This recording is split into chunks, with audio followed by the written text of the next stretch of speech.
ప్రకాశం జిల్లాలో ఒక TDP MLA వైసీపీకి చెందిన ఒక నియోజకవర్గ ఇన్ఛార్జికి సహాయం చేస్తున్నారనే వార్త రాజకీయంగా హాట్ టాపిక్ అయింది.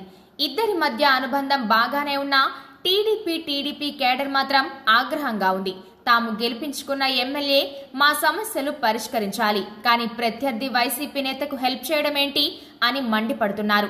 అంతేకాదు, ఆ వైసీపీ ఇన్ఛార్జ్ అక్రమ లేఅవుట్లకు పాల్పడ్డారని, వాటిపై చర్యలు తీసుకోవాల్సిన ఎమ్మెల్యే ఆ వైసీపీ ఇన్ఛార్జ్కే ఎందుకు సపోర్ట్ చేస్తున్నారని ప్రశ్నిస్తున్నారు. వైసీపీ ప్రభుత్వ టైంలో తమపై కేసులు పెట్టి వెంచర్లను కూల్చారు. అదే వ్యక్తితో ఇప్పుడు ఈ ఎమ్మెల్యే కలిసి పనిచేయడం ఎలా న్యాయం అని గుస్సా అవుతున్నారు. పై స్థాయిలో వైసీపీ టీడీపీలు ఉప్పు నిప్పులా కనిపించినా లోకల్ లెవెల్లో మాత్రం నేతలు కలిసి వ్యాపారాలు లావాదేవీలు చేసుకుంటున్నారని కేడర్ ఆరోపిస్తోంది. ఈ వ్యవహారం పార్టీకి నష్టం చేస్తుందని భావించిన కేడర్ లోకేష్ వరకు ఫిర్యాదు తీసుకెళ్లాలని నిర్ణయించుకుంది. మొత్తంగా జిల్లా స్థాయిలో టీడీపీ వైసీపీ నేతల కుమ్మక్కు రాజకీయాలు పార్టీలకే తలనొప్పిగా మారుతున్నాయి.